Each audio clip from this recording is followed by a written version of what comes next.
since there's a new movie called Beetlejuice, I thought it was appropriate to talk about the Beetlejuice cartoon, specifically the first episode of the Beetlejuice cartoon, Critter Sitters, which came out on September 9th, 1989. And hopefully this came out either on that day or the day after, which would be it's at the time, at press time, the 35th anniversary of the premiere of this cartoon. The idea of the Beetlejuice cartoon has become kind of interesting since it came out, because I was a kid when this was airing on both ABC and Fox. I thought it was a fun cartoon. I was into it, and actually when I was a kid, like in first grade and stuff, I was allowed to watch Beetlejuice. I mean, it was PG, so like whatever. I find this cartoon odd because basically what happened is people are like, why were there so many cartoons based on movies? It is all about the real Ghostbusters. When that became a monster hit, and this very much replicates it in terms of its success and how they did it, it became a huge hit. It was on 6 days a week. There was the syndicated episodes, and then there's ones airing on Saturday mornings. I forget which network that is. I know you think I would remember that, but I don't. And Beetlejuice towards the end was also doing that as well. But whereas I think Ghostbusters, people are like, well, it was a grown-up thing, and then it sort of became a cartoon show, and they did change like some of the attitudes, and the designs don't look like certain people and stuff, but it's sort of same core concept. There's sort of the same characters. Slimer's their friend, but it doesn't like change all that much, you know what I mean? However, on the Beetlejuice cartoon, in the movie Beetlejuice is like the bad guy, and like, you know, wants to marry a child bride to, you know, use his evil powers to take over the world or something. And like nobody likes him, and he's definitely like this horrible person. But in the cartoon, he's Lydia's friend, and we start off this cartoon. You know, I watched the movie. Let me just say this: I watched the movie last night, and I see like, you know, Winona Ryder's like, no, don't let me marry Beetlejuice. I hate Beetlejuice. He's the worst person ever. He's horrible. It's the worst. And then I watch this, and it opens with Beetlejuice like, oh, Lydia thinks it's a 1-year anniversary of us being best buds. I better get her a present. How am I going to do that? I don't have any money. And I was like, this is a weird tonal shift. Whoa. I don't know how to... Like, that's how it opens. That's how it opens. That's how the cartoon starts. Like, I mean, I know there was like probably... it's the difference between now and then is that like you would watch the movie, probably saw it in theaters in 88. This didn't start till 89, and you probably like just remembered, hey, Beetlejuice was a cool movie, and you're like, I guess they're what? I feel like the time between it kind of helped it probably. I don't know. I remember as a kid not questioning it too much, and I did watch the show and the movie, so I don't know. The theme song, which I've seen the theme song where he wakes up and it's really well animated, I've seen that everywhere on Twitter, but when I watched it on Tubi, it had a different version of the theme song, animation version. As a kid, I remember the different versions, and I never understood which one was for which. Maybe the other one that people is for the syndicated one or something, and that's for the ABC ones. I forget like why there are two separate ones, but there are two separate ones, and I remember that as a kid. And I remember going like, oh, it's this one. And I remember liking the other one animation-wise as a kid as well. But maybe I'm just like, who knows? It was a long time ago. Okay, Ryan clarified it. Thank you. The one I'm talking... Wait, which one is the better animated one? The famous one is from the Fox episode. Okay, thank you, Ryan.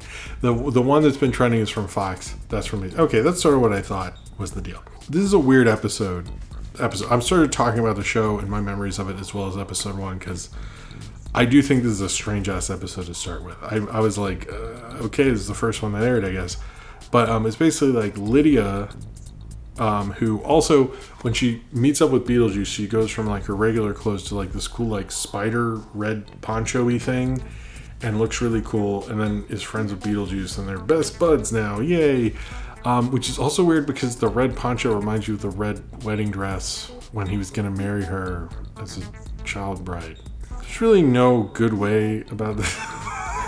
Like, When I was a kid, they had a Rambo cartoon, and like, you know what probably is? The Rambo cartoon sucked up all the like the parents getting upset stuff, and nobody could get mad at Beetlejuice. It's all Rambo's fault. I was explaining to my wife, it's like, I had a cartoon and toys for Rambo. Like, they sold me like plastic knives and said Rambo like marked on it, and I remember parents were like, this is too far.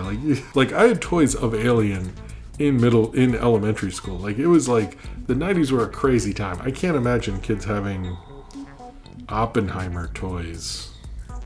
That doesn't work. But yeah, so Lydia is starting a babysitting or is starting a babysitting job that her parents, who are now different, and her mom's not. I don't know. I didn't watch more than this, so I don't know if I couldn't tell how much they changed them, to be honest with you.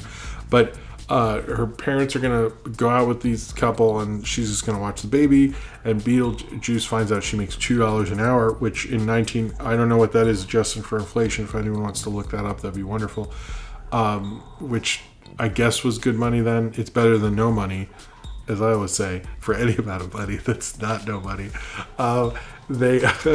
She finds out she make $2, and Beetlejuice is like, I have to get my best friend a present because we're best friends, and I'm not a creepy person in this cartoon that's made for children. That's not distressing. And he realizes he should make a babysitting agency, and he goes to the Neither World, which is a joke. The joke is it's like neither here nor there. Get it? Anyway. So he goes to the Neither World, and he starts babysitting like monster kids and stuff. The monster kids end up destroying the shopping mall, and then he's put on trial for like letting these babies go crazy. And Lydia shows up with the baby she's watching, and it's a collision course to wackiness, of course. I have a lot of pleasant memories of watching this. More on Fox Kids, although I definitely, if I know both. Oh, it's just under $5. Thank you, Dan. $2 is $5 now, so that's, I don't know. That's depressing, I guess. This was definitely a weird episode to start with, but I definitely watched it on ABC and Fox. I remember it more on Fox, and it did play 5 days a week. I don't think it played more than like a year or something, and maybe they brought it back for Halloween a few times or something like that. And they have like a French skeleton apparently and other things. They don't really get into that with this episode. I do think this is a weird show because it does take let's take Ghostbusters and make it a cartoon. Let's take a movie franchise, and make it a cartoon too. It very much changes it, but I remember just like loving this show when I was a kid. It was very much something I was into. I had the Burger King toys. I had the toys that were just merchandise, like action figures, which are merchandise from the movie. I had a ton of that stuff. I was very much into it. And now when I watch it all, I find it totally bizarre. But it really works as a cartoon. And part of the reason, and I find this to be odd, is it was developed by Tim Burton. Like, Tim Burton was involved in developing and figuring this out as a cartoon. Maybe he was smart enough to realize he'd make, like, a lot of money from this or something. But, like, it's weird to me that, like, as much as, like, Michael Keaton and Winona Ryder, and they don't even mention Gina Davis and Alec Baldwin. I don't know what the deal is with that. But and I think they're not even in the sequel. Like, they only get to be in the first movie. It's weird, but it's also, like, the Tim Burton style was very much everywhere. Like, whether it be, I think he had little involvement with Family Dog, a lot of the animation style. Like, I think Eek the Cat probably couldn't have been made without this art style to being such a hit. Like, I think the Ren and Stimpy era and everything like that happened, this worked well with everything that was happening in the early 90s. Like, it worked out pretty well. And Tim Burton was, a huge director in the early 90s. But I think, like, his style and his sensibility was sort of everywhere. I remember him just, like, feeling like he was sort of the Spielberg of his time or something, like a director who just, their style, like, took over the industry, and especially animation. It was really everywhere. And, like, I think this is sort of the maybe, obviously his movies are more patient zero, but this is sort of like probably deserves more respect for doing that than it really gets. The two voices behind it, Lydia was Allison Court, who also voiced Jubilee. I think most kids I knew that because she doesn't change her voice at all between the two, and they both aired on Fox Kids, so there's a good chance you'd see an ad with Lydia in it while you're watching X-Men. Which is cool. And Allison Court, who you recently saw in just that one the one arcade episode of X-Men 97, as well as actually the voice of Beetlejuice, Stephen, Uemeti. I'm not going to attempt to say this one. But the guy who voices Beetlejuice, I also found out, voiced Archangel in the X-Men show as well. So they're both in the X-Men animated show. I didn't know that. That's actually interesting. I think this was a fun, cool show. I know it's actually airing on MeTV Tunes every morning at 7:30, I think. I think it's super bizarre that this was a cartoon, knowing the movie, but it was a cartoon like we all watched, and it was just the sensibility of the time. I think it captured, I think it was the right property to make a cartoon show at that time. It worked absolutely well under the animation style and everything, and it actually sort of became a precursor a bit, because most of the things you want to talk about that were like that came out after this show. And maybe you could make the I know, I saw one, maybe it was the Sci-Fi Channel used to make did you know sort of things, and saying how Beetlejuice in this cartoon was kind of a precursor to the genie in Aladdin. I'm gonna take one better and say that without this, I think it primed the public for what would happen, whether it be Eek the Cat or Ren and Stimpy or that crazy style. This was before that. It's sort of between Mighty Mouse and the rest of that stuff that would come after. And maybe in a sense, it is sort of the ladder between the two that got that kind of design. And it's far better. I would say the animation is a little better than the stodgy crap that was around in the 80s and stuff. And so I think that sort of helped. Obviously the theme songs, both of them, the animation is far better. And I also, one random shout out, I like when they do the weird computer animated commercial things, and I forgot they did that. But anyway, I think this maybe deserves a little respect for the 90s. We don't talk about this cartoon as much, as big of a hit as it was for a time, as big of a pop culture icon as Beetlejuice really is. If anyone wants to count how many times in this I said Beetlejuice, I'd be curious in the comments. But I do think, watching this, I don't really get this, and seeing it next to the movie is super weird. I don't think I've ever watched them directly before, and then it's the difference is tonal whiplash. But it is a fun cartoon. I like the way the animation moves, particularly at the time.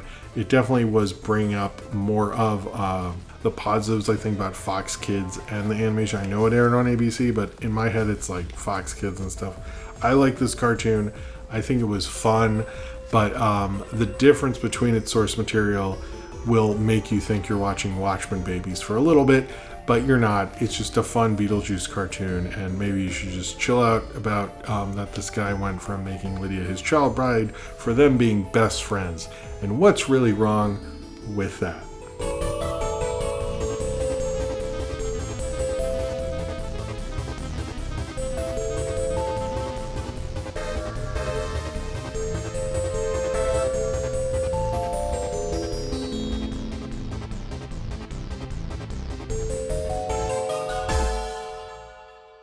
Beetlejuice. I don't want to say it 3 times. So I'm only going to say it 2 more times. No, I'm joking.